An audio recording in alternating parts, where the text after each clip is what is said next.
Good morning, everybody. Hope you guys had a good weekend. So today what we're going to do is look at naming molecular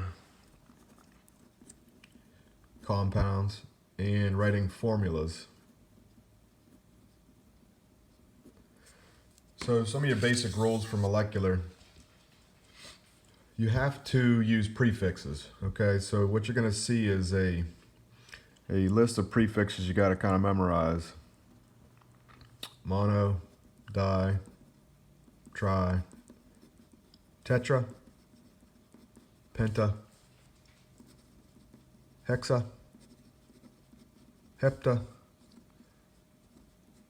octa, nona, and deca. So if you have a compound such as CO2, a couple rules here. What you're going to do, if you have one atom of the first element, the carbon, you're not going to use the mono prefix. So this would be carbon dioxide.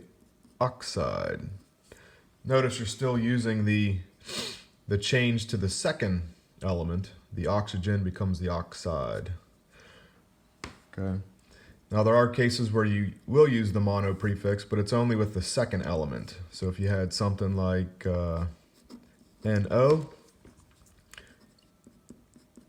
nitrogen monoxide.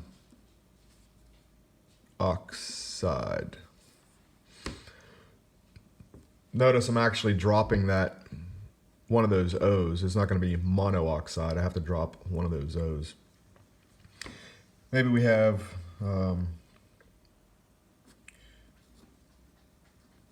P4N7. Tetra phosphorus. And we're going to look at our prefix for the sevens, hepta. But we're going to actually drop that A there. Oh, not in this case, sorry. Heptanitride.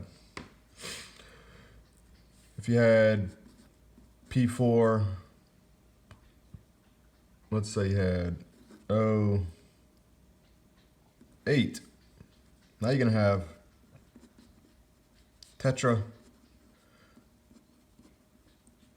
phosphorus.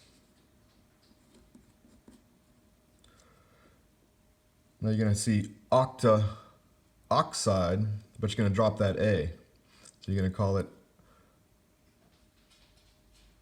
that's a weird name, octoxide.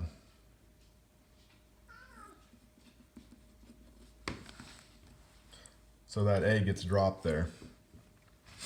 And you can go on and do some other. Maybe you got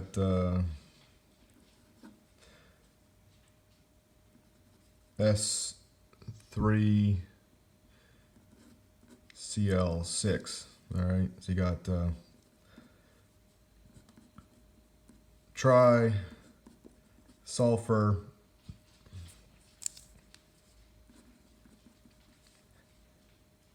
hexachloride. Okay, so again, we got some rules with that mono. You're only going to use the mono for the second element. You never say monocarbon monoxide. And otherwise, you just use those prefixes and you're going to drop that A when your second element has a, starting with a vowel. So like with oxygen especially there. And remember that all your molecular compounds are made of nonmetals. So you'll see all these combinations: sulfur and chlorine, phosphorus and oxygen, phosphorus, nitrogen, carbon, nitrogen. Those are all elements that are in this upper right hand corner, or including hydrogen. So even something like H2O. Now, some things have common names. You don't call that dihydrogen monoxide. You just call that water. So you'll learn some common names as well, but just stick with these basic rules for the prefixes for now. And also remember that your molecular compounds are the ones that are held together with covalent bonds. So if you'd drawn out water, for example, you got your oxygen. The hydrogen and oxygen would share electrons here, and they'd share here. And so that'd be a real basic particle diagram. And then we have, if you had maybe another water molecule here,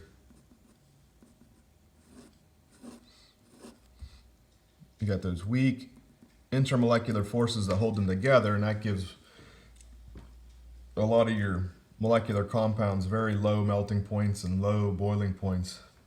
They just don't hold together the same way as ionic or atomic.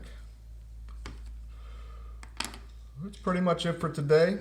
I'll see you guys in the conference. And have a good Monday.